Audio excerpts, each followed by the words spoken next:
The world of real estate is always changing. And I think that as we evolve, technology comes into play for good, for better, for worse. I think there's one thing that's very common when you're connecting with real estate professionals, and that's connecting. Spending time with someone that you can trust, talking to them. And I think that today's guest is going to give you a really good example on just how important that is. Why does it actually matter that the person that you're working with or alongside is a good person and good at what they do? Really excited for today's episode to sit down with Sam. We're going to be joined with Gia Devenyi. We're going to talk about how she's built her career from nothing and how picking up the phone was one of the best moves she could have made to actually succeed.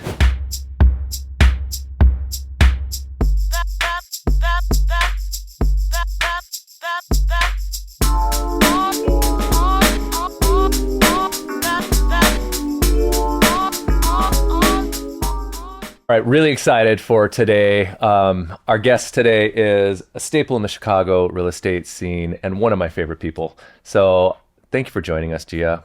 Thank you so much, Sam. I appreciate it. Thanks for having me. Absolutely. Why don't you tell us a little bit about what's led from the beginning to what's, right this seat where you're sitting right now?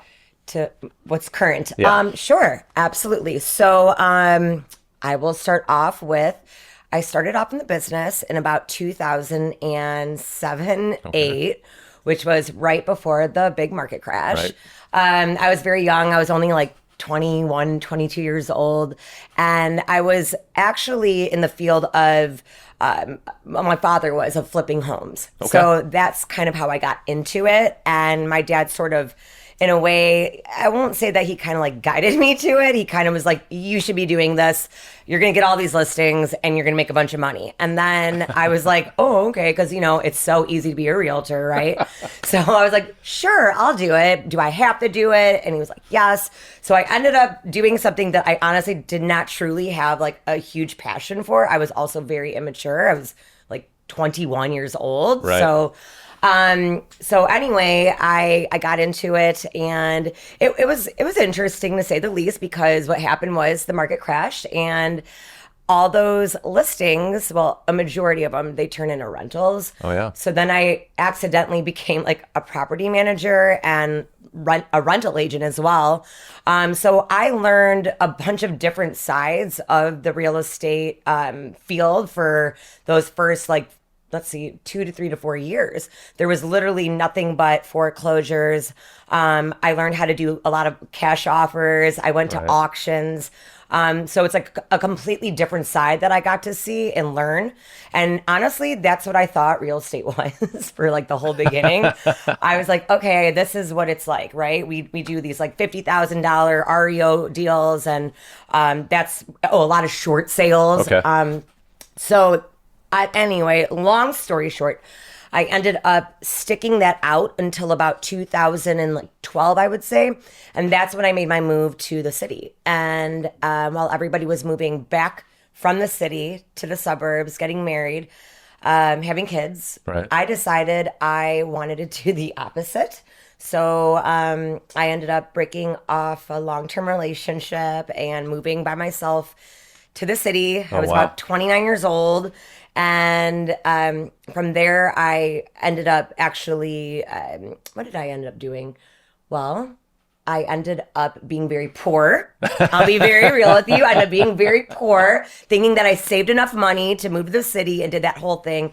And I had to really work my way from the bottom. And I eventually ended up joining at Properties, and that's really where I kind of started to take off. I joined a fabulous team there. We were doing about anywhere from 24 million the first year to 52 million within the first 4 years. Okay.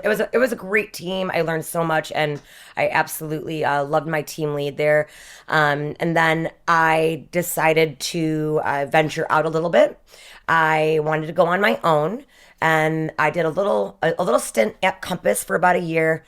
Ended up going back to at Properties, and I started my own team there in 2020 of January, right before COVID.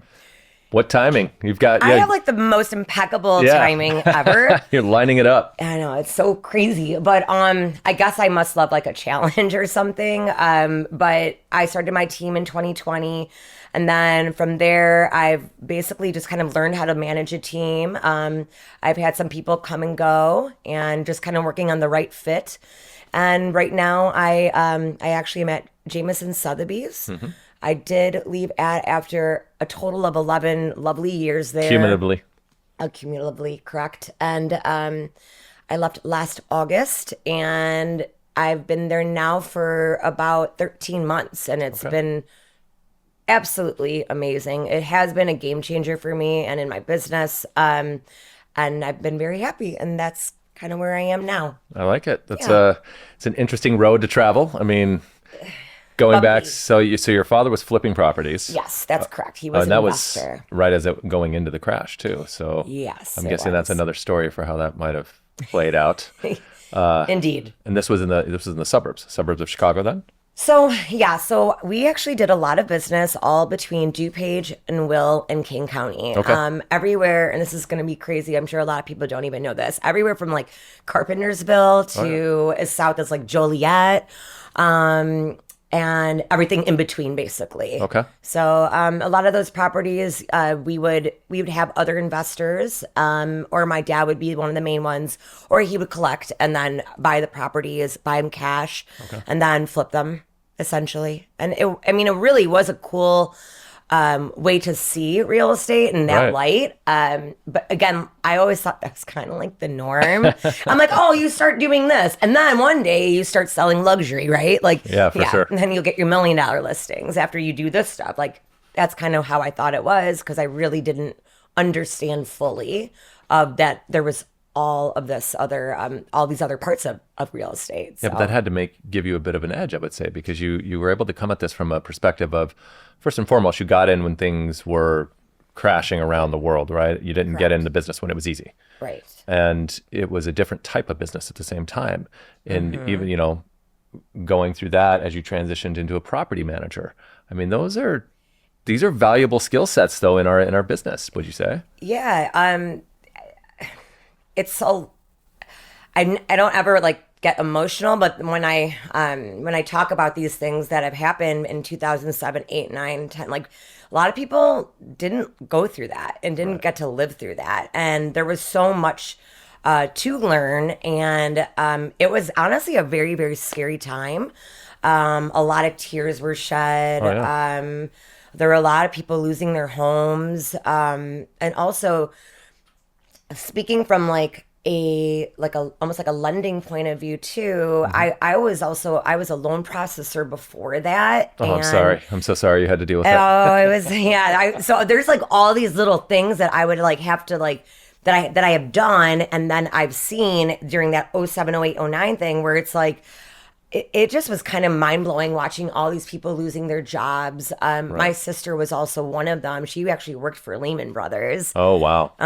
So it was just like, it was crazy. And then like going into, while we were like kind of like in the middle of the crash and all of the different kind of creative financing that would have to be done. And like, it's just something that I feel like some people that are maybe newer agents, or maybe let's say the younger ones, like I don't know how to explain to them the feeling of what it was like actually being young and being 22 and 23 years old going through that. It was a lot, but I do believe that gave me some type of an edge. It made me really strong mentally, especially to be able to like stick through that. Right. That's probably one of the best skill sets you can have in this industry.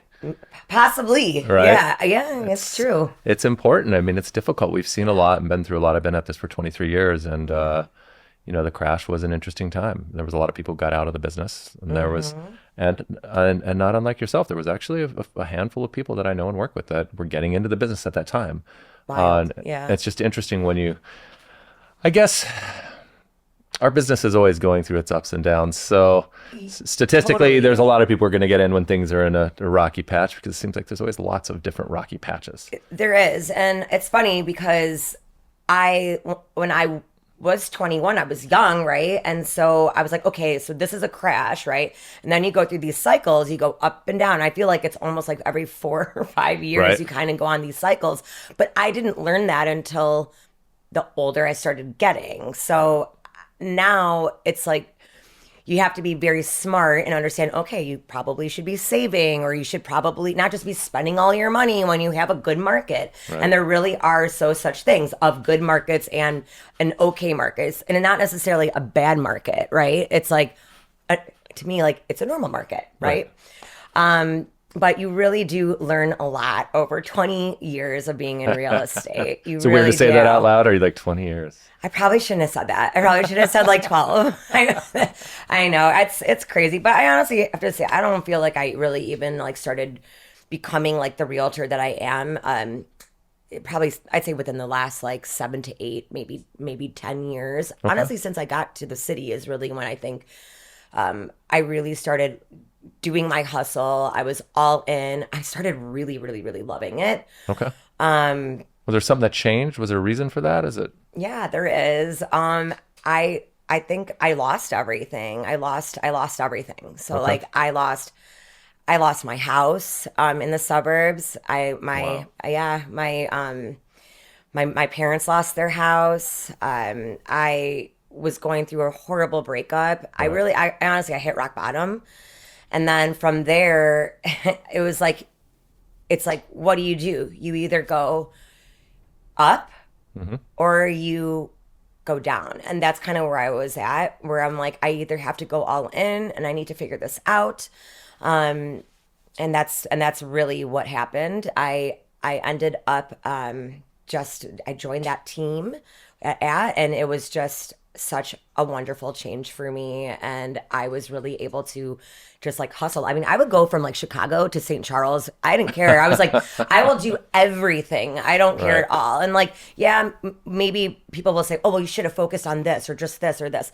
Honestly, no. I was like, I'm just going to do everything and I'm going to figure it out. I'm going to say yes to everything. And at that time, because I think I had about 7 to 8 years of experience, I was able to start executing and materializing. Right. And I was confident with doing that. I was like, no, these buyers, I'm going to get them under contract. We're going to do this. And I was able to start seeing things execute, and that gave me confidence. And then from there, it was just continuation on.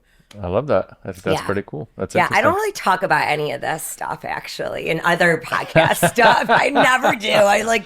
But you might as well just start telling your story. Yeah. I think that's what people want to hear. Yeah. We do things differently here. This is how we do Okay, this. So good. I love it. no, I think it's great. And it's very Yeah. interesting to see how that's gone. I appreciate you sharing that. A lot of times we only talk about the good stuff that happens, right? And the growth in this. And the reality is this is a very difficult business. Whether you're a lender or you're an agent, it's a position where there's a lot of ups and downs. What would you going through in your experiences now, and we won't say how many years again, what would you recommend? So let's say that, arguably now is another interesting time in our business. Oh, yeah. So for agents that are getting into the business now or have been in the business for a few years, can you think of what you've experienced and advice you would give them? Mm-hmm. Absolutely. Well, I will say one thing that is better now than it was back then, and I'm talking about not even like 7, 8 years ago, like a CRM. Like Okay. if you are blessed with a CRM and you're not taking advantage of that and you're not following up and you're not entering your contacts, your VIPs, you're cleaning up and organizing your lists, then shame on you, because like you're lucky that you have that now. Right. They have everything. They have Facebook, they have social media, Instagram, whatever. Like they have all of these free tools and resources that I never got. So that's one part right there, right? All the technology that you have right now that's Lean offered. into the tech. It's the tech, yeah. And like I feel like with different brokerages, obviously they all have like different ones, right? Obviously, I know Compass is known for their great technology. JSIR does a wonderful job, Sotheby's as well. They've really, really, really, really upped it in the last few years. And then, App Properties. But I feel like a lot of these brokerages have all these different tools now that are really good and high tech. So definitely take advantage of that. Following up is like probably like my main thing to say. I was horrible at that. I did not follow up at all in my first probably 7-8 years of real estate. Oh, wow. And that's probably a lot. It has to do with I probably didn't really love it at the time. Right. I really probably didn't. I was probably very transactional. I know I was transactional. Sure. Because I wanted to get by, and you're jumping to the next thing, right? And so, there was there. How am I trying to say this? It was such a weird type of thing that I was doing, meaning like 40,000 here, 50,000 here of REOs and stuff at that time. For sure. That like, how do you? I don't know. I don't even know how you have relationships with some of these people because it was like it was very transactional. It was just like go to the next one, go to the next one. Gia, you have to go get that lead, and that was from my dad. So You probably weren't even looking at the future in it either. You probably weren't thinking about it as a long-term future. was totally not looking at it like that. And then now that I look back, I'm like, oh, wow, that's like a whole book of business that you lost. But, you live and learn. Yeah. It is what it is. And I truly believe that my business now has been growing every year since I am very organized with my CRM. I do follow up with my clients. I love seeing my clients. I love throwing events. That's another one too for anybody that is newer. Make sure you guys are staying in touch, not just the following up part, but do things for your clients. Say hi to them, call them. I mean, the phone is a powerful tool. Use it. Like not just texting. Like I love doing the what's it called, the audio text. I do them a lot. Yeah, I do them a lot. Those. I think they're great. Because they can hear you. They can hear you smiling behind it. They can feel you more. So I think those are a couple of recommendations I would give to agents that are newer. I'm trying to think if I'm missing anything. I mean, there's a whole slew There's some of good things. stuff, though. I like the fact that you talked about picking up the phone and talking to people. I used to tell other loan officers that if they wanted to beat out half their competition, all they had to do was answer the phone. Yeah. And I said, if you can't answer the phone, call someone back. I said, if you do that, I said, you just got rid of such a huge portion of the people out there because they're not doing this. And what's interesting, I like that you were talking about texting because it wasn't that long ago. It was years, but it wasn't that long ago that texts had it was a really good way to get a hold of someone. If you texted someone, they responded. Like it was like, because they felt, it was like weird. Like if you didn't, right? Right, exactly. It's not that way anymore. People are very comfortable not responding to your texts. Yeah, it's weird. And I think that it makes sense. It's not personal, right? I do it.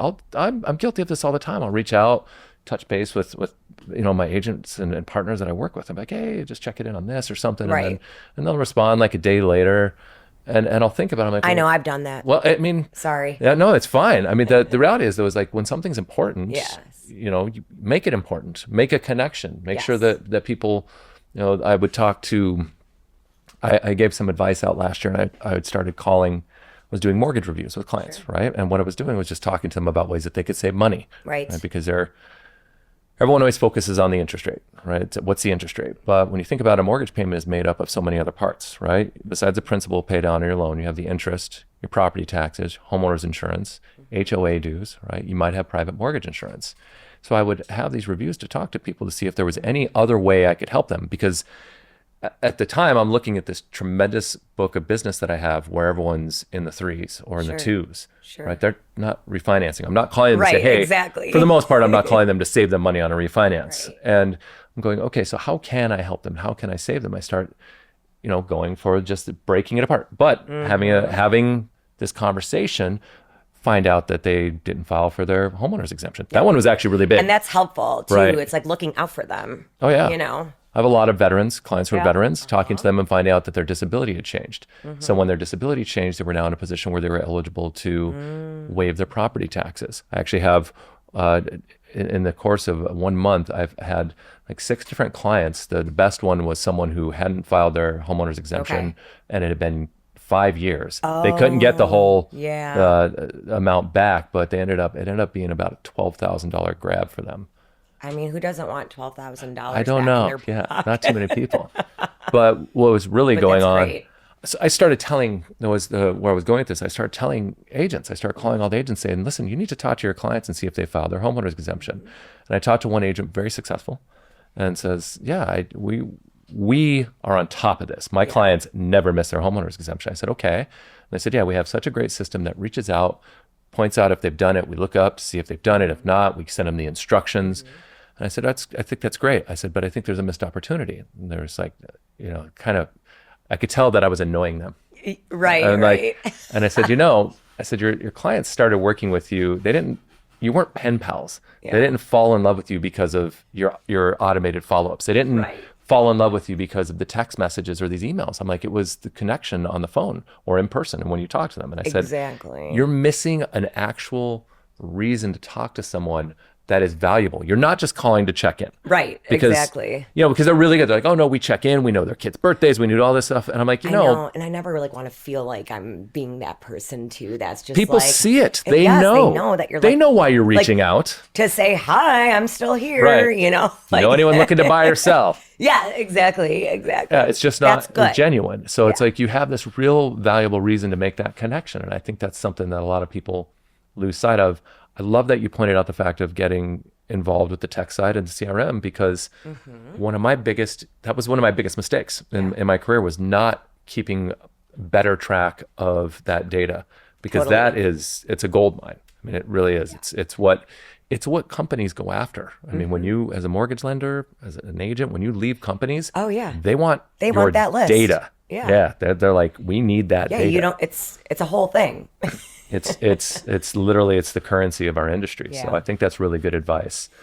What do you think that you mentioned that you joined a team and that was a big catalyst for you and growth. Do you recommend that agents join a team? So, I think everybody's different. I do think when you first are getting in the industry and if you're looking for like camaraderie and looking for, I'll say this, let's just start off by saying this. Real estate is a very lone wolf kind of job. I mean, it really is. Unless you basically have come from like, a different kind of like a corporate company or whatever it may be, and you have all these contacts and connections, I think it's difficult to get into it and you don't know where to start. Okay. Or unless you are with a brokerage where like they offer a ton of training. I mean, that can also help as well. Right. But I always loved being part of like a team, but I also was a tennis player and I did USTA tennis and I was like, my goal was to go pro. That was my goal my whole life. Okay. And I was part of groups all the time. I didn't play doubles. I played singles. Okay. But I was always traveling with groups and I had my team kind of, and even though we were like different age groups, we were part of like a club. Right.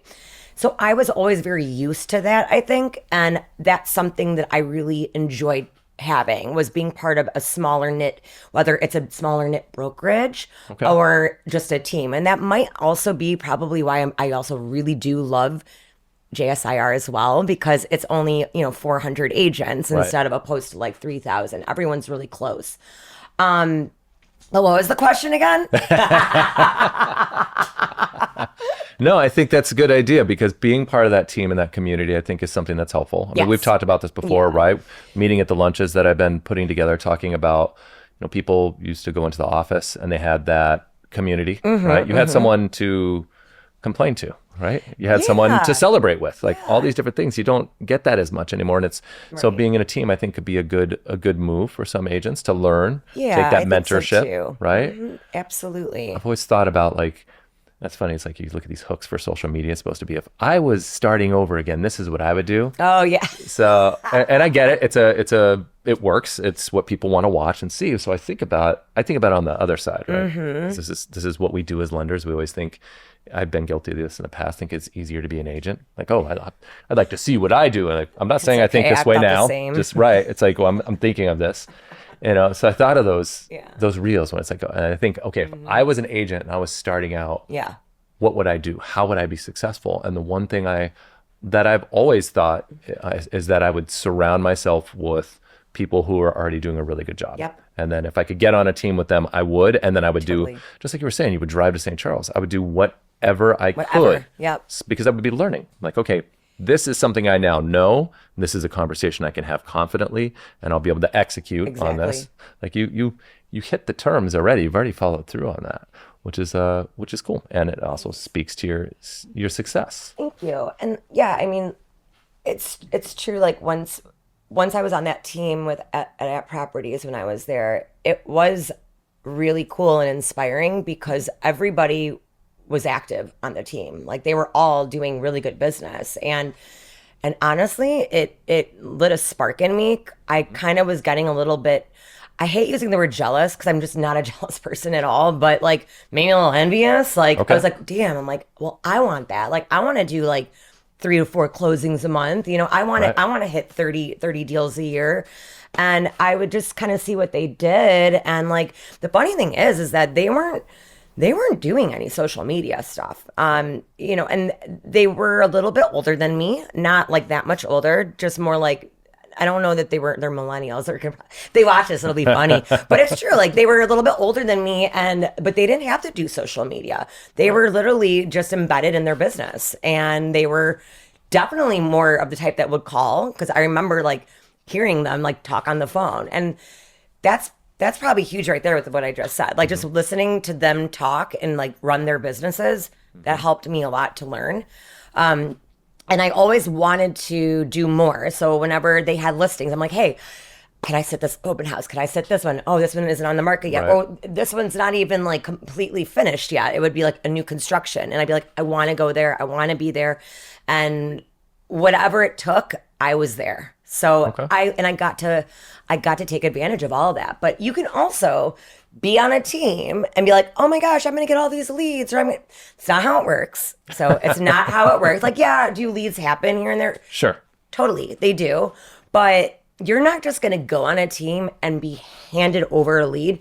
Maybe some teams that have like that do the Zillow. Right. They have that structure. They have that structure. That's different. But I'm just talking about going on a team and you going with the mindset expecting that you're going to just get all this business. No, you have to work it. You have to like work the team. You have to show that you want to hustle. You have to show that you're on time. You have to show that you look nice when you show up to the office. Like, there's so many different things there. But yes, could a team be very beneficial for you to get out there and starting? 100%. But it's really up to you as the person and the agent as to what you're going to do with it. I always thought it was a terrible idea if someone was joining a team, because there are some teams that are run based off of Zillow leads, right? And they have these very large groups that they work with, these mega teams, right? That they have out there. And this is no shade on the team leads or any people. I had Gregory Pekarsky on here. I did an event with him. He's great. He's great. But he has a certain model within his company. Although he's actually, that's not even a fair example because he's doing things differently. But I think that if I was an agent, I was starting out. So the joining a team where you need the leads may seem like it's a good idea. But the problem is that they're building this book of business and this approach to where they're really it's transactional. They're dependent upon that. Yeah. Like what happens when that's cut off and now all of a sudden, where are they going? I mean, my parents would always say to me, like, you can't like learn anything from just getting it handed to you. Like they never gave handouts. Right. So like that's exactly where I'm coming from with what you just said. Like, if you're gonna just like coddle people the whole time, and again, no disrespect to anybody at all, it's just I practice differently, and I had to start from the bottom, work my way up, but I had to get my own leads. Like I never was given leads ever. Yeah, so me neither. Yeah, so like you have to work hard to get there, and so. I always feel like if you're going to just expect it or you're going to be handed it, then you're not going to learn how to actually go after them. It'd be interesting. I'd have to think about this for a second, but if you think about the people who've been in the industry for a long time, talking about the people who've been at this for a few decades that are successful, these are the team leads and the people there. I'd be hard pressed to think of any of them that got their start as an agent on a team where they were dependent on the leads. Now, I'm not saying they don't, obviously, I remember back in the day, Trulia was a thing. I don't know if you remember. You remember Trulia? Yeah. So I remember Trulia was a thing, and you would go on there and you'd answer questions. Sure. Right? So this is before Zillow absorbed Trulia. And you would go on there and people would ask questions like, I was trying to buy a condo and all of a sudden I just got denied. Can you help me? And I would go on there and I'd answer these questions. I get a ton of business from this though. You would answer the questions. But there was this common thread. Every time I was answering a question, Matt Laracy was right there next to me, right in the comments.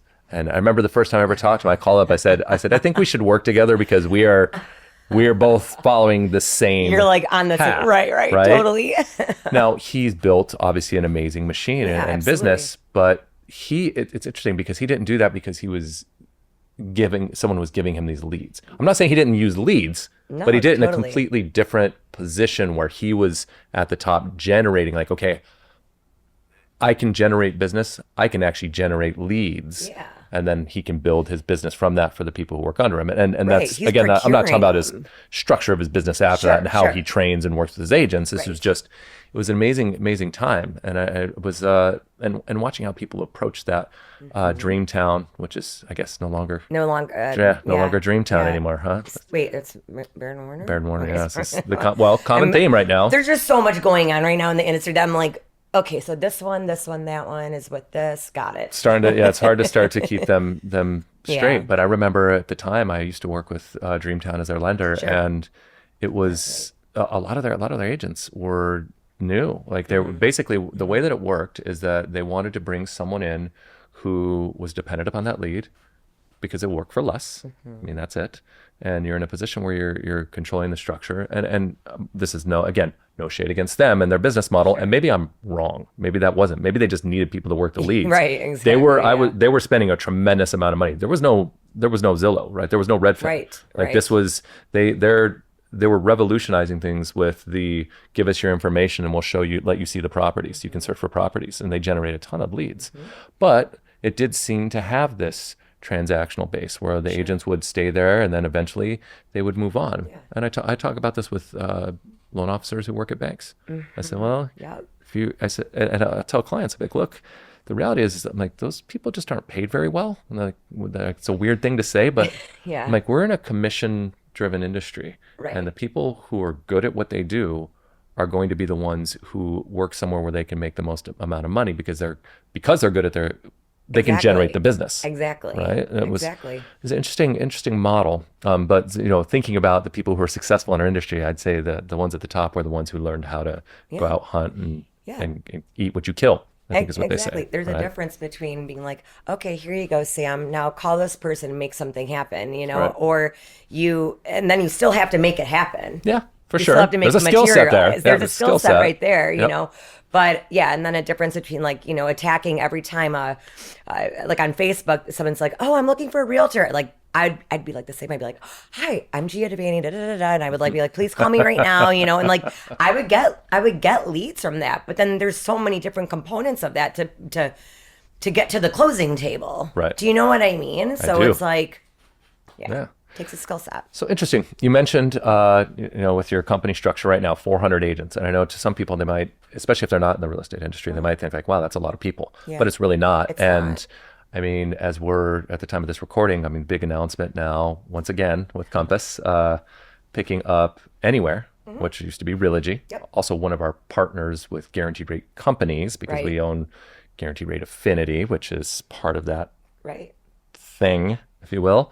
And it's just tremendous because, I mean, obviously they just had their recent acquisition of properties and this juggernaut that is on Yeah.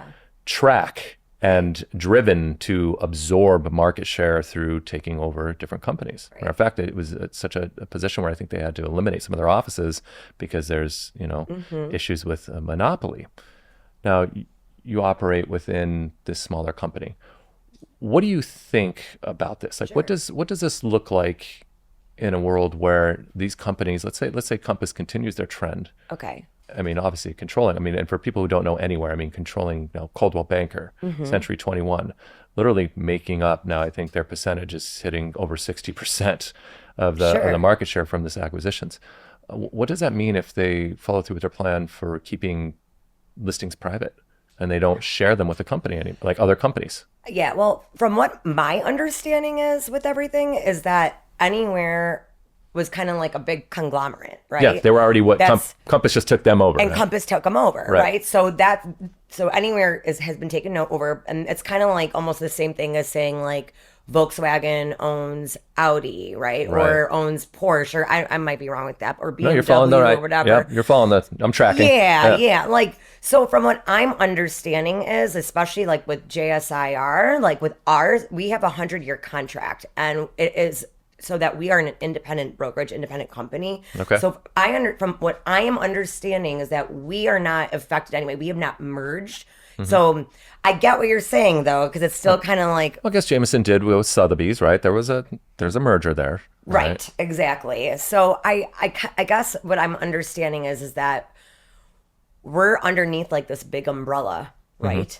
Somewhat. Yeah, that's Okay. a great way to put it. Yeah, and honestly, I don't know what to tell you because I don't know what's going to happen. And it's Right. one of those things that I really don't know until things start kind of like going on with the year, and I don't want to talk about it too much until I actually know more about it. I like that. If that makes sense. Because there's so many unknowns. That's why. Right. And I just feel like, okay, I don't know. Some people are like talking about, I think Matt Liercy was saying about how, oh, is it going to go back to the books, right, with the listings, Right. Oh, yeah, I saw that, yeah. Which, to be honest with you, I think that would be kind of cool. I don't know. That's just like me though. I would love to be able to like network within our brokerage and see Right. what that would be like. And we do anyway, because I think we do a very good job at that, being that we are like a smaller brokerage. But I don't know if that's going to happen. I have no idea. And I don't even really know what else to talk about with that because this is so fresh and so new. I mean, yeah, it's like a week, not even a week. Yeah, it's not even a week. I'd like to know what you think of it. Like, what are your thoughts? Because I think you have some thoughts. Well, I mean, I live in that world. Yeah. I will say because our company rate was formerly guaranteed rate, Right. and when I joined the company in 2009, there was only guaranteed rate. That was it. We were the one company, and that built. Obviously, Victor's done an amazing job building a great organization, and then through partnerships, we start to have these other mortgage companies now, guaranteed rate affinity, which is not. I mean, so we have this again umbrella, which is Right. guaranteed rate companies, and now I think it's actually rate companies. Now it's rate, right? Yeah. Rate okay. companies, Got right? it.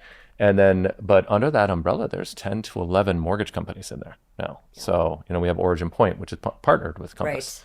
Right. And, the tough part for us is that it ties our hands sometimes from a competitive standpoint, right? When I had started at this company, it was already a position where there were so many loan officers who worked for this company. I would talk to agents and be like, hey, Yeah. what are you doing? Like, I already work with this person there. I already work. And Yep. I've always followed my business model to where when someone's like, I work with this person, then I say, great, I'm glad you're well taken care of. I'm not we call them poachers. I'm not a bottom feeder. Right. And I wished I could say there were some people even in my company that weren't that way, but there are people that are that way. So I never would approach it that way. So what happens now is that we own all these different companies. Now, they're my competition. Our company owns these other companies, but make no mistake, if someone's working with GRA or Origin Point, I'm competing for that deal. Right. What the problem is that we don't have the same competitive advantage against other companies. As I've had a development role within our company, help us with our tech and things that we do. I'm literally coming up with ways to make my competition better. Got it. And through the design of what we do. So for me, I don't love that. Yeah. I mean, it does, like any business, comes down to the people, Sure. right? Just like Right. even within your own brokerage, right? It comes Right. down to the people. So it will be curious to see, like yourself, I agree. We have no idea where this is going to go, and speculating doesn't do us any good, right? It's not helping us be better at what we do now. Right. But I will be curious to see what happens as some of this starts to, the design of what's at the top of that umbrella. Right. How does that funnel down to the other companies within for benefit? Sure. Right? Because if Compass owns all these different brokerages, even if they operate individually, as at Properties in Century 21, and everyone operates individually, you can't tell me that if one point in time, one of those entities is outperforming the other because of an obvious advantage, Like there's something there. Right. they're going to Of course. they're going to share that across the board, just like our company has done. Right. So I think it'll be interesting to see what that looks like. If it went back to a book, I mean, there you go. Would it be? Let's just say if that was the world we live in, and everyone had this little book. Yeah. Would it be shared amongst all those entities? And then would it be closed Well, right. circuit to Yeah. those companies? I would think that it would have know? to be close to each individual. They have their own books, right? Right. Maybe. Yeah. I mean, and ultimately what I love is that the Chicago real estate scene is a community. Yeah. And I think that there's a position where there will be cooperation regardless. Right, I think right. that that's what's best for the industry anyway, Now, right? People want that. Let me ask you a quick question. Oh, I'd love that. Please, I want please, to bring go them my back way. to these books because, like, okay, so like back in the day, they would have all the listings in the books, and I remember also like when I was actually like just getting into real estate, like I remember we still could look at stuff in the newspaper, like you Right. would still see stuff of like listings. So would people like consumers have to come in and like customers come into the office to look at the books and like are we allowed to email them things? Or are they I afraid imagine that it would probably cost be a data? digital, probably It a would be digital book? lookbook, Like, okay. maybe. I didn't know how old school you were going. I don't think there's no. I mean, I Like, guess people you wouldn't want to come could in to the office. I mean, I guess that'd be good on a buyer consultation, you know, or be like limiting your reach though if they Yeah. did that, right? They're going to have a digital. But when you think about it, so these books replacing the MLS, if you Right. will, then you're in a position now where it's more so they just have their own MLS. Sure, Right. okay. They have this multiple listing service where they're able to control. Well, you can see our listings. I did see this though. I will tell you this. So I, obviously know about the PLN, the private listing network, Mm-hmm. and because I have clients who reach out to me and say, I want to make an offer on this property. Yeah. The first thing we do when someone reaches out about a property is I make sure that they qualify. It doesn't matter because we do the loan approval has been done up front, so I know exactly what they can and can't buy. So we'll get this and we'll run through and we pull the property taxes. Look for HOA dues. Right. The Right. things that could otherwise send this deal sideways because it's outside of what they were originally looking for. That's how it works. And it was last year, I think. I have no concept of time, so maybe it was 2 years ago, but I think it was last year. There was, people would send me listings. I want to make an offer on this, and I would look it up, and it would all, it's just terrible. I usually look on Redfin because their data was great. It was always up to date. I knew I could find the property taxes, the HOA dues, and they were correct. It's okay. Right? I've So that's done where I'd this go. too. So I'm like, all right, I'm using Redfin. Yeah. And I would start to look these properties up, and I'm like, okay, this is really weird because this is off the market. Right. So the first person, I'm like, hey, it's on the market, and they're like, oh yeah, it's not, it's privately listed. Yeah. I'm like, well, this isn't part of the PLN. I'm like, what's going on here? Right. So I saw that happening immediately, and then I started noticing there was this underlying theme, like, oh, these are all Compass listings. Yeah. So it was an interesting eye-opening event that now I have seen unfold. Yeah. Now, I will say that I love your approach to not speculating on it because I think at the end of the day, it's good for conversation. It's always good to stay ahead and look at it, but it's not really helping us with our business now, right? So if I was going to advise a new agent, I wouldn't say, you better find out what's going to happen with Compass. Yeah. Right? Like it's nothing to do with it. And I'm not going to be talking about this like with my clients. Like literally, again, like I am always just like putting my head down and just doing what I need to do and being a good agent, being there for my clients in every way possible. Like using my brokerage to, be the best agent possible, right? All the training, all this, all that. I don't think about all these other things that happen, even though it probably sounds like I'm not listening to the politics of my real estate, right? It's a really good way to put it. And I like that. It really is. It's like that. But I'll be honest with you, like that's kind of just me. That's my personality. I'm not. I've always been like that. My family was never like.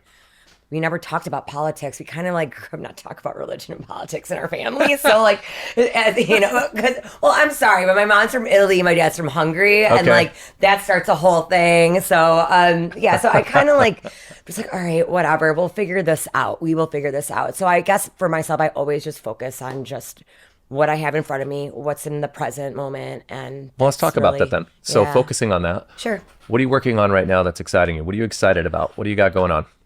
Oh my gosh, so many things. Let's see. So right now, are we talking about just like real estate business? Let's go with real estate. What's going on? What's going on? What are you working on that's got you excited? I'm going to New Orleans this week. Well, that is very exciting. All right, it's a very good idea. No. So right now, let's see, we're going in the fall market. I've got some listings that are sitting. I got one that I was telling you on the way here that it fell through 3 times and we got it clear to close today. So that's great. I would say it's kind of like a weird market right now. I'm actually having a really good third quarter, almost into the fourth, which sometimes it's the opposite. And then sometimes my summer market is good. I cannot tell you right now what is going on because all these neighborhoods are different. There are still so many that are going through multiple offers. And then you've got areas like closer to like the Loop right now, that where I do get listings over between like we call it the West Loop Gate, and that building that I farm specifically, it's at 130 South Canal. I always talk about it. That one, the listings tend to sit a little bit longer, depending, on the pricing in the market, et cetera. Meaning if it's spring, summer, or fall market. So I'd say specific neighborhoods are a bit more challenging than other neighborhoods, and as far as I will say this though, as far as buyers go, I'm typically about 60% listings to 70% listings, between 30 to 40% on buyers. And I have had more buyers come and approach me, past clients of mine that are looking to purchase right now. And within the last couple months, where I've gotten people under contract, or I am closing in October, or I will be closing in November. And I don't know, again, if that has to do with just where my book of business is, and like where my clients' deadlines are, or their leasing. I can't even talk. Their end of lease term ends, or whatever it may be that's happening in their life, or is it the rates? Right. Could it be the rates that dropped a little bit? Right. That helps. I don't like to live in an interest rate driven economy. Like I like to focus on what we can control, but you can't argue with the fact that that does move people when the rates move. Right, exactly. And so I have felt a movement with buyers approaching me and wanting to sit down and talk about buying in the next couple of months. Okay. But that all being said, with the rates, can I ask you this? Please. What about the rates right now? Because it's hard for me to keep up because I just feel like they're changing all the time. Welcome to my world. Yeah, it's like, is it 6.135 or 6.13, so whatever it was, or 6.5 or 6.7? What is going on? And I know it's all conditioned to what that applicant, what their credentials It's unique are. it's unique to individuals, but in the general sense of interest rates and what controls the interest rates, it's going to be driven by two key factors, and I can tell you one of them is not the Feds, right? People always say, "Oh, the Feds are cutting interest rates. This is what's going on here." 10 years is a gauge that we use to follow, but they do not always. It's not always. Yeah, it's not a direct linear path, and it does change. Again, 23 years of doing this, it's not always one way or the other. Right now, what's going on is all eyes are on employment, so the economic outlook and strengths. And then inflation. Inflation has been this term now for 3 years that we're dealing with. Yeah. And what happens is that by focusing on the numbers for these, right? Unemployment, jobs created, payrolls. These are numbers we're looking at for the economic outlook. And then on the flip side for inflation, they're focusing on the price, right? Consumer price index. How much does it cost? How much does it cost? So there's CPI and CPE. One is how much are you and I paying for things? And then the CPE is, okay, how much are they paying to make things? Right. And they're using this gauge to watch where things go. What I find interesting is the correlation on how they can control the narrative to move interest rates one way or another. And we've seen over the course of the last 3 years, at the time of this recording now, we're about to go into October. Yeah. And what's been interesting is the fourth time we've seen interest rates go down in 3 years, all following very similar patterns, and they're temporary. Now, the most recent drop that we saw was the longest we've seen rates down. Right. But what's driven interest rates down has been the same thing. All right. So inflation, they were saying inflation's letting up. Oh, there's a bunch of people are losing their jobs. This happens. Nightmare of last year. Oh, we got the job reports wrong, and there was almost 1 million jobs that we said that were created that weren't, right? Yeah. Convenient. Very convenient. What happened when that happened? Interest rates tanked. Yep. And then but then they came back and how do we combat that? Oh, inflation is a problem. Yep. Interest rates start to go back up. Yep. We just saw this happen again. Unemployment numbers came out. Payrolls were off by almost 1 million. Yeah. And they say, okay. Interesting. Yeah, and this is the pressure. A lot of people, they talk about the Feds cutting interest rates. Well, the Feds are cutting interest rates because of these factors. And that has nothing to do with borrowing money to buy a home. It has to do with your line of credit, car loans, student loans, things like that. Right. That's to control how people spend their money. So going through and looking at that, I just find it interesting that Yeah, that's interesting. they've gone through and they've controlled the narrative again. So what happens? Interest rates drop, and what happens then during the Fed's meeting? They start talking. Besides, we already know they're cutting interest rates. They start talking. What do they say? Well, the economy's actually not doing as bad as you would think. Look at the stock market. Look at businesses. Businesses are doing really well. Right. Bad for interest rates. Right. What's happening? Inflation is still a concern, right? Even though we've been floating around the same percentage of what they're looking at, right? Exactly. What's that? Bad for interest rates. Right. So what happened after the Fed's meeting? Interest rates start to go up. Yep, exactly. Just like it has every time. Yep. So I think what's happening, if I was someone who wanted to understand or follow and track interest rates on my own time, I would pay attention to what they say about unemployment and inflation. And when you hear inflation, that's good advice. When you hear people, unemployment is a problem, and when you hear inflation is a problem, then you're going to see interest rates drop. So it's a driving factor that we're seeing. But it just sometimes I feel like it's a little bit more by design than they let on. Yeah, I agree with you. In an era of ChatGPT, we live in a world where numbers are revised from 4 months ago. Don't tell me we don't know this stuff down to the second. Yeah, exactly. To the second.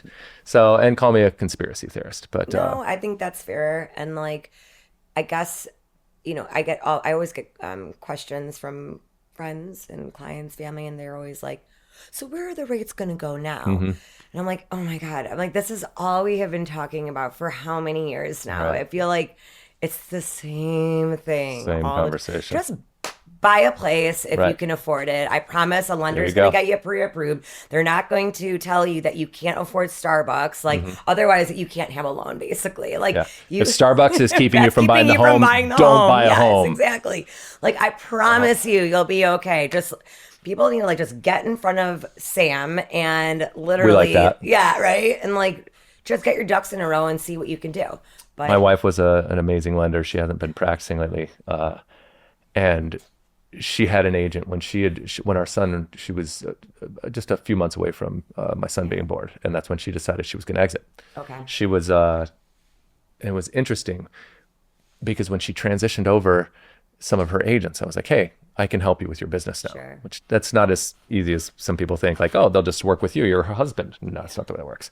But there was one agent in particular who I was like, I have no interest in working with them. Mm-hmm. And the reason why I mentioned it is because she would reach out for the numbers for her clients and she'd want you to plug into a spreadsheet, and she would do this in $25,000 increments. And there would be literally like 16 of them.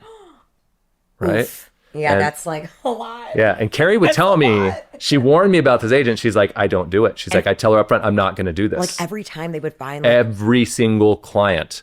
And we would tell them and be like, look. It's a lot. I said, if your client, if the $25,000 price point is the make it or break it for your client, if this $75 shift in their payment is it, I'm like, then they shouldn't be buying. Agreed. Like, so either someone's, and I remember one of the last conversations, I said, someone's not doing their job here. And I said, it's not me.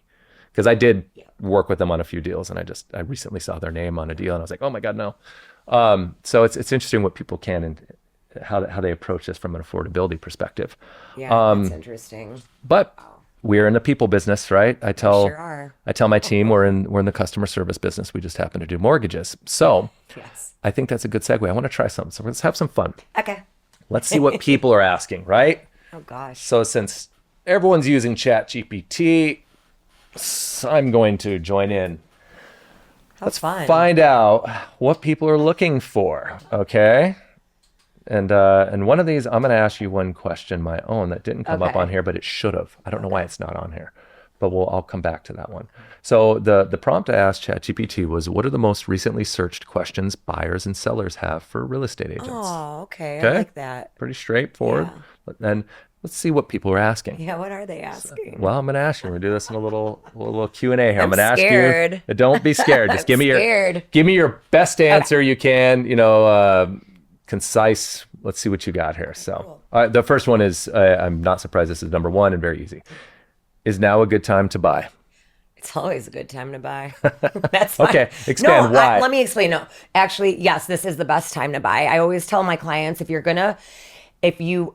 don't want to deal with as much competition as you would in spring or summer too. Okay. And summer does start to slow down too a little bit. Sure. Especially in Chicago. Especially in Chicago. Mm-hmm. but I tell my clients, and this is also something that I practice as well. I practice what I preach. I always say buy in October or November. That's the best time to buy. And that's usually when I feel like that's, if you're going to call it getting a deal, that's probably the time that you could get a quote unquote deal. And I say quote unquote because, again, you got to remember, there's different neighborhoods that all have their own like micro markets. So you want to make sure like that you're not just going in expecting you're going to go to Lincoln Park and, put 60,000 under asking, right? I mean, but look at it like this. If those people were to sell their property in March or April, they're probably going to get multiple offers and could probably start their base price higher as well. So they have to sell. Correct. So you want to make sure that you're going to purchase, I would say purchase between the fall and maybe beginning of winter. I also, that's a strategy right there too. I always say like January is almost like an early spring market. So people that are really, really serious about buying and they want to get out before the competition of spring market, they usually do start looking in between, I'd say like getting under contract mid-January to the end of January. Because I feel like February, it's like, everything is going. It's too late. It is too late. It's like a starter pistol after New Year's Eve. It's like people go. It really is. And that's when I buy. I always buy in October. I close in November. And then if I sell, it'll be in spring. Fair enough. Yep. Okay. Let's see. What should I look for when touring a house? Oh, well, let's see. I think there's the basic things that you can look for, meaning like you either have a list. It's again subject to the person, right? Totally subject to the person. But I think what you want to look at is essentially the appliances, kind of like gauge on how old they are. Usually now, though, I feel like when you walk into a place, there's usually, if the listing agent's really good, they're going to have everything out there for you. They're going to have a fact sheet for you. They upload a fact sheet on the MLS. What is a fact sheet? It's going to list everything from like how old the windows were, when the roof was done, how old the HVAC is, or any updates that seller has done. So I usually say when I'm walking into a tour, I ask the questions about those specific questions of how old everything is inside, the mechanicals. I look and see how the layout is. I ask about, you can usually tell if it's a wider lot or a standard Chicago lot. But there's also, it's also different from a condo to a single family as well, right? So in a condo building, you're going to ask about the reserves. You're going to ask about the HOA. You're going to ask about any work that has been done recently, any recent projects. Is there a special assessment? What's that special assessment like? And you have to explain to your clients thoroughly on like that there's actually a thing called the condo review and an attorney review period time where you're going to get those condo docs during that time, but you'll do the best that you can to explain to them everything ahead of time. But sometimes you aren't able to get all that information right there. And sometimes it does have to come during the time that they do the condo reviews. There you go. But I think as a whole, I mean, making sure that your agent is also giving you guidance when you're walking into a property. You want to make sure that they're educated on the neighborhood, that they're educated about condos and about single families or about new development. So, sorry, it's kind of a big answer, but like... It's a big question. It's a big question. There's a lot of things to it. That's why people are searching ChatGPT for this. Right? Or, like, what do you ask? Or Google. Who knows if that's where we're getting it from. Yeah. What do you look for? You look for a lot of things, and just make sure you have a really good agent that can really help you, because you could probably just ask them that, and then per property that you go through and you go to visit, they'll be able to kind of elaborate a little bit more on that for you. I like that. So let's see. Also going for buyers.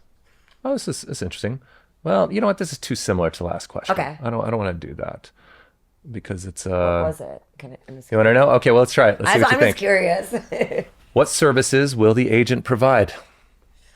Well, I'm sorry, we can skip that question. Yeah, it's very similar, right? Well, yeah, but I was just, I don't know, I'm being weird, but yes. Well, now you got to. Come on now. No.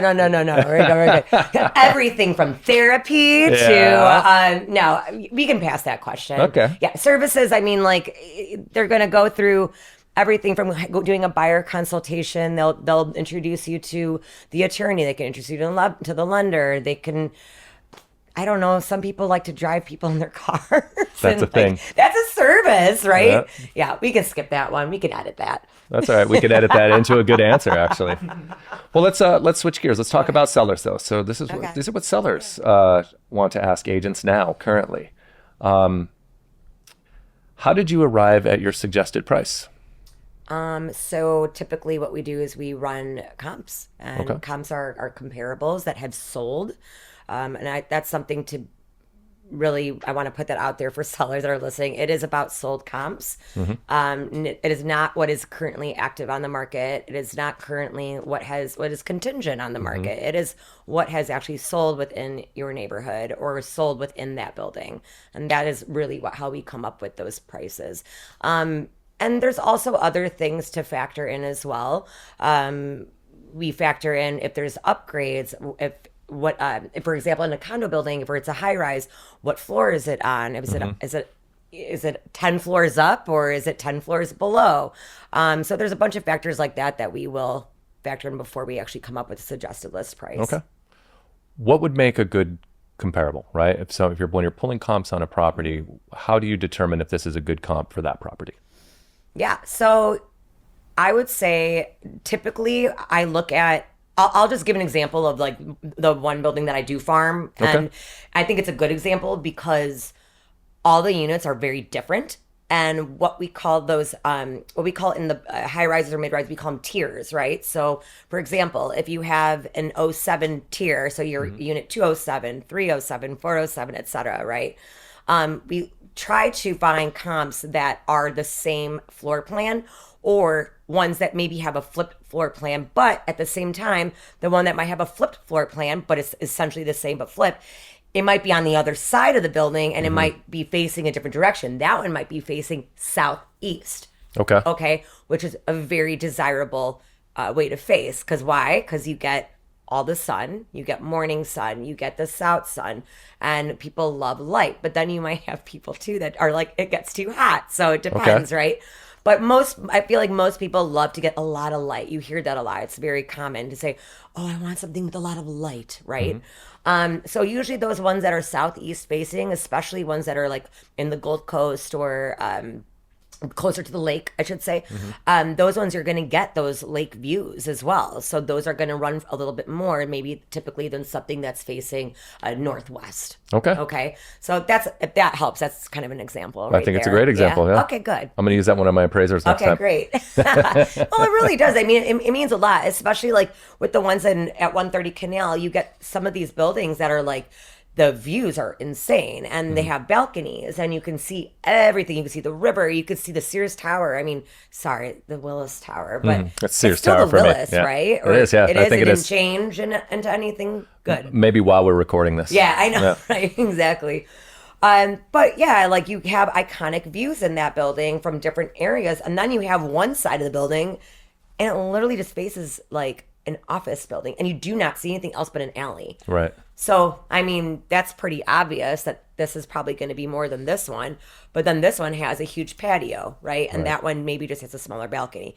So there's definitely some strategy to it. And you have to really kind of like sit down and look at everything. And sometimes it's truly about what the buyer wants to pay for too, meaning like you might put something on the market and the seller thinks this and you might believe in what the seller feels that the property should go for. But sometimes it's all about just having that conversation with the buyer and the buyer's agent and being like, look, this one sold for this and this is what it has. And you have to really have like in-depth conversations in order to justify the sale and the sale price of the property. Well, you know what they say is the three most important things in real estate? Location. Yeah, exactly. Location. Well, I was thinking about that though, as you're describing in the building, like people think of location specifically for like with the this neighborhood or where you're at, but it's like in a building, well, it's all in the same neighborhood, but not all those locations are the same, right? Correct. It's interesting. Exactly. You should be an agent. Yeah. We could switch roles. We could switch roles for this one. Yep. You know, the way AI is going, I might have to make that move sooner than later. What repairs or improvements should I do before listing my property for sale? Okay, sure. So I always say for example, I'll give another one of my examples right now for a listing that's going up, and what we're going to be doing to it is it's kitchen stuff, Okay. some bathroom. We're doing like a new vanity in the primary bathroom. We're taking out like Hollywood lighting, Okay. putting other lighting on that's more modern. I mean, this is like honestly very simple stuff that is not super, super expensive. It has one of those like big mirrors that goes all the way across. We're having that mirror removed. We're putting two nice individual mirrors for the his and her sinks. Simple things like recocking the bathroom, making sure you have a beautiful deep clean through everything, and on the stove, and on the inside of the appliances. If your appliances are older, and let's just say it's like, I don't know, around before Labor Day or 4th of July or Black Friday, a lot of these appliance stores, they have these amazing sales that you can get a great deal. And I always tell my clients, I'm like, okay, it's time to buy. Let's just do it. It'll look a lot prettier. It'll look shinier. And people just love hearing when they look at that fact sheet. Because remember that fact sheet I was talking about? Yeah. I always do a fact sheet, and they love to see new appliances, fridge, stove, whatever, in 2025, right? Like it does something to their brain where they're like, oh my God, new, it's shiny and new, and I don't have to worry about any of those things breaking down. And a lot of those have warranties on them too. They'll have whether it's a 1 year or 2 year warranty. For sure. I do not tell people to get a brand new HVAC. And that's because, well, one, they are a lot of money. And if they're functioning properly and you are servicing them regularly, and we all should be servicing our mechanicals regularly. Very much. Yes, and including our water heater as well. But I always say, if your furnace is working great, and unless you have had like major issues with it, why would you replace it? Or unless it breaks, like in the middle of us having it listed, then yeah, you're gonna have to replace whatever one breaks. But what else was I gonna say? As far as like in the kitchen though, honestly, like if your cabinets look fine and there's not a lot of wear and tear to them, and you just need to do a new appliance package, I think that's great. But it just depends on like what you want to get out of it. Some people have also the time where they're able to do more than that, where they're able to actually take all of their cabinets off, have them all resanded, and have them repainted a beautiful white or a sage green, which is hot, right? with the new hardware. I mean, those are things that really do make a kitchen look absolutely stunning. Okay. And modernize it. I mean, simple things like putting hardware on your cabinets. That's something I do tell my clients. Like if it's old from like the 90s, I'm like, okay, that is an easy fix. Like I don't want to say this, but I could go in and do it for you, like I've had someone make me do it like literally 1 hour before the photos once. So, really? Yes. Going, you're changing out the hardware on I did every single one of them. And I was like, oh, I'm like, we were supposed to do this a while ago, but I'll do it now. No problem. Wow. Yeah. But like little things like full that. service. Yeah. Now that's part of the full service. There you go. That exactly. But yeah, I mean, simple cosmetic things I think are things that you can do. But if you have time and you want to be able to like do a beautiful remodel of the kitchen, I always say the kitchen, the cabinets, new appliances, things like that. But I don't think everybody is able to do that. So the more simple cosmetic things, repainting. So here's this wasn't from ChatGPT. This is my own question. So I'll ask you this, and then we'll take it from both perspectives. Given some of the competition in markets, right? Places, good properties sell quick. Yes. Multiple offers are very common. When you're working with a buyer who's in a multiple offer situation, how do you advise them to try and come out of that successfully? Yeah, absolutely. Well, again, there's so many different things here because each place is different, right? And each buyer is different. And honestly, like even each seller is different, right? We're all different people. We're all different humans. And what I'm getting at that is that some people are more generous than other people, meaning, and I'm talking about more on the seller side too. Okay. Like, and it depends on what kind of seller that you get. Some people do not want to do an escalation rider, and they're like, nope, I just want highest and best offer. And you have to be able to really to explain that to your client and in a very trusting way. You don't want to ever feel like you're pushing your buyer at all.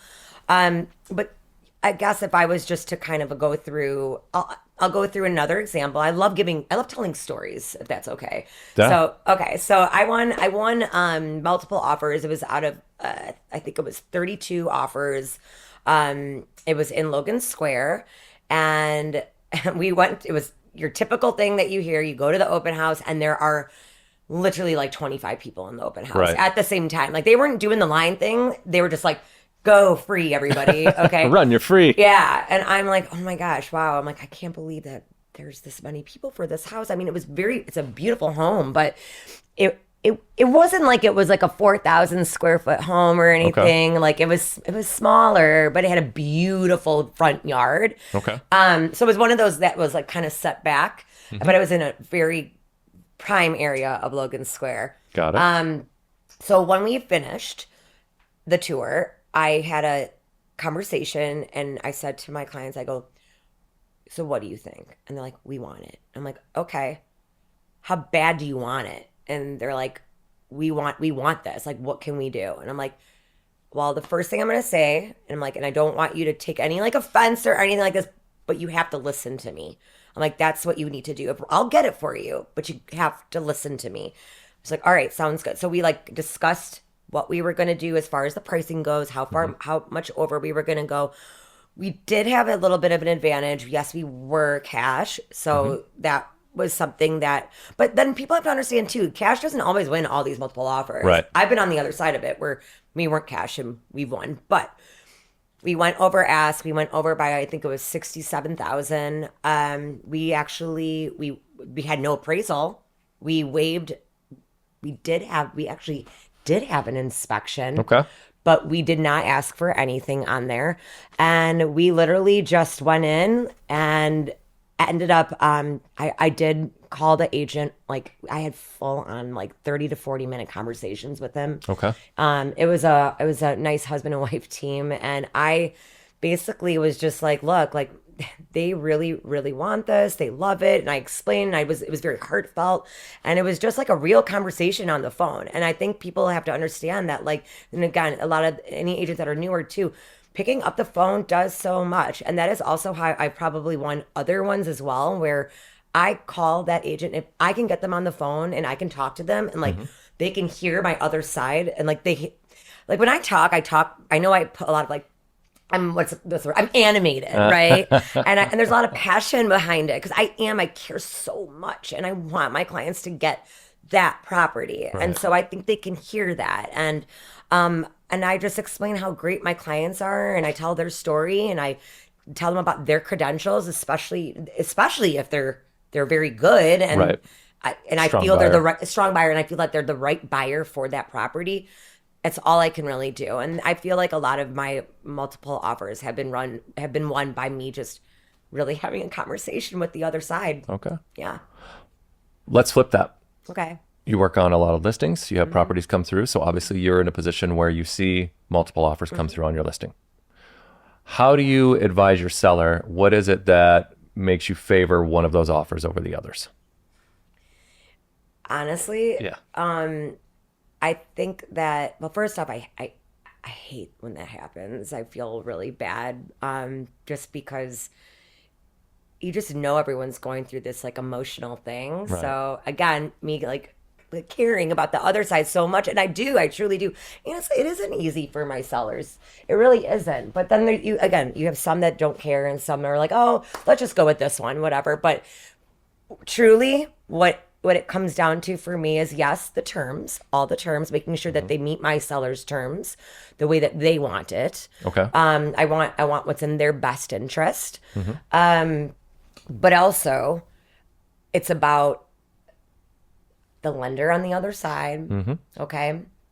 If I recognize the attorney, but mostly it's also the agent, it's the broker. So I really like, if I know the broker and I've had a very good experience with them before and I know who their lender is, I feel confident that my sellers can go with this one and maybe not go with that one. And sometimes, I mean, I've been in the situation too where we've taken a deal where it's actually not the highest price. Right. And we end up going with the one that had, the terms were great. Like there's still really good financing terms, just maybe the price wasn't the highest. And we end up going with them because we knew the lender, we knew the broker very well, or I knew the broker very well.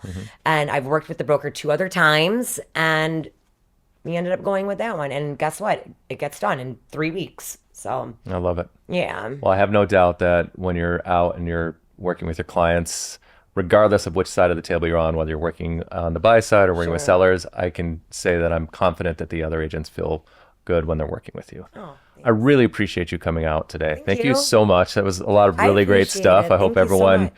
absolutely paid attention. And if someone wanted to get in contact with you, how would they, what's the best way to find you?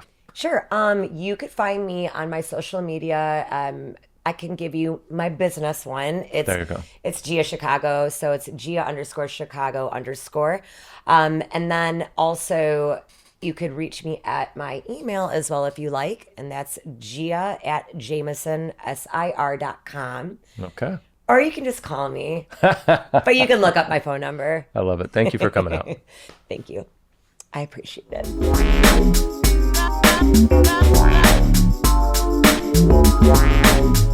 Wow.